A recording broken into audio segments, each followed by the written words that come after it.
Je me présente, je suis M. Bamba Sendou, président de la Chambre nationale d'agriculture de Côte d'Ivoire.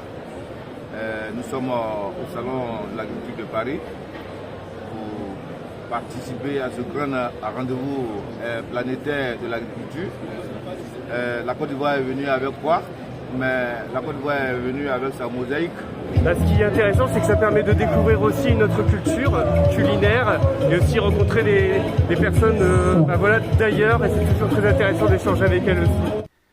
Aujourd'hui à Paris s'ouvre le Salon international de l'agriculture, un moment planétaire où se rencontrent les agriculteurs du monde entier pour partager leur expérience et vendre leurs produits agricoles.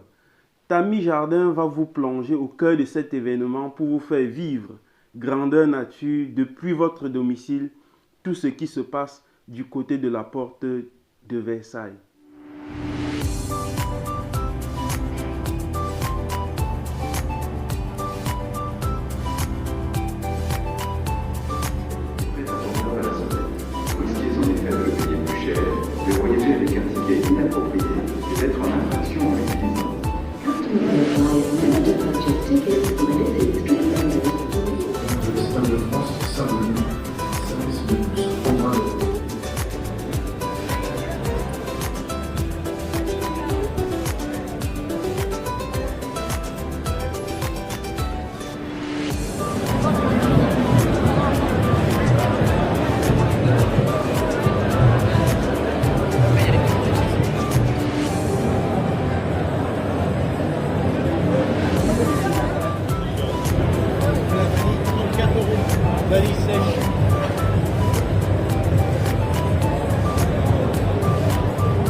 Bonjour Monsieur le Président, je suis ici au stand de la Côte d'Ivoire, au Salon d'agriculture, au Salon international de l'agriculture de Paris. S'il vous plaît Monsieur, nous voudrions savoir plus ou moins ce que vous commercialisez ici, en fait, ce que vous êtes venu faire ici. Je me présente, je suis M. Bamba Sendou, président de la Chambre nationale d'agriculture de Côte d'Ivoire. Nous sommes au Salon de l'agriculture de Paris pour participer à ce grand rendez-vous planétaire de l'agriculture. La Côte d'Ivoire est venue avec quoi? Mais la Côte d'Ivoire est venue avec sa mosaïque agricole. C'est-à-dire nous sommes un pays essentiellement agricole. L'économie de notre pays repose sur l'agriculture. Nous sommes premiers sur plusieurs spéculations. Premier avec le cacao, avec pratiquement 60% à nous seuls de l'offre mondiale. Premier avec la cola, premier avec la noix de cajou. Premier sur plusieurs spéculations. Mais qu'est-ce que nous sommes venus vendre? Donc nous sommes venus vendre ces produits, cette mosaïque, et prendre des grands pays agricoles comme la France, comme le Brésil, donc le savoir-faire, pour que l'économie agricole de notre pays se transforme, se métamorphose, pour que l'agriculture devienne un métier rentable qui attire la jeune génération. Parce qu'il faut penser à la mutation de la population agricole. Elle ne doit pas hériter donc de pratiques ancestrales de production. Il faut transformer la structure de l'économie agricole. Donc nous sommes venus chercher tout ça, regarder tout ça, et puis aller dupliquer ça en Côte d'Ivoire pour que les jeunes comme vous puissiez donc embrasser l'agriculture, parce que c'est un métier qui nourrit son homme, pas un métier qu'on embrasse parce qu'on a échoué ailleurs. Est-ce que vous êtes satisfait de ce premier jour, s'il vous plaît? Comment? Je veux dire, est-ce que vous êtes satisfait de l'ambiance oui, absolument. C'est comme un tout rendez-vous entre professionnels. C'est un rendez-vous du donner et du recevoir. Nous sommes contents, rassurés de rencontrer les autres professionnels du monde entier.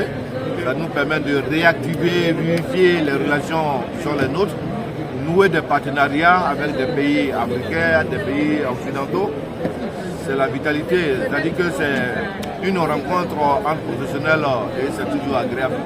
d'être ensemble. Merci beaucoup d'avoir donné quelques mots à Tami Jardin. Merci à vous. Merci également. beaucoup. À très bientôt. À bientôt.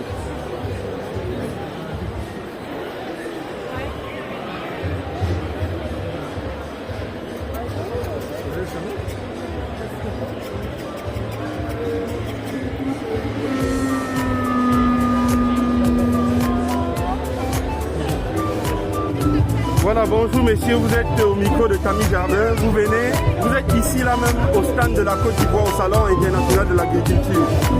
Vous pouvez nous donner directement vos premières impressions après avoir parcouru le stand s'il vous plaît? Ce qui est intéressant, c'est que ça permet de découvrir aussi notre culture culinaire et aussi rencontrer des personnes d'ailleurs, et c'est toujours très intéressant d'échanger avec elles aussi. Merci beaucoup. Vous avez pris quel produit s'il vous plaît? Alors j'ai pris des noix de cajou aromatisées, ail et oignon et un autre épices, et également du chocolat pour faire plaisir. Et selon vous, vous pensez qu'un pays peut vraiment se développer sans intégrer l'agriculture comme facteur de développement? Alors l'agriculture est très importante, mais aussi donner les moyens au pays de pouvoir se développer concernant aussi les enjeux environnementaux actuels. Donc moi je pense qu'on a quand même l'importance d'aider aussi au développement, parce qu'on a su aussi dans l'histoire être présent sur ces pays-là, malheureusement aussi, et donc on a une dette aussi envers eux par rapport au passé. Merci d'avoir répondu à nos questions. Je vous en prie. Merci beaucoup. Bonne continuation. Merci. Vous aurez donc compris à travers ces images que l'agriculture est un secteur très sensible pour le développement d'un pays. Si les États-Unis se sont développés en partie grâce à l'agriculture, l'Europe en a fait pareil, la Chine s'est développée également en partie grâce à l'agriculture, l'Afrique ne saurait relayer cette activité noble au second plan. Ici même, à Porte de Versailles à Paris, je suis Paul Raymond Taminier pour Tami Jardin.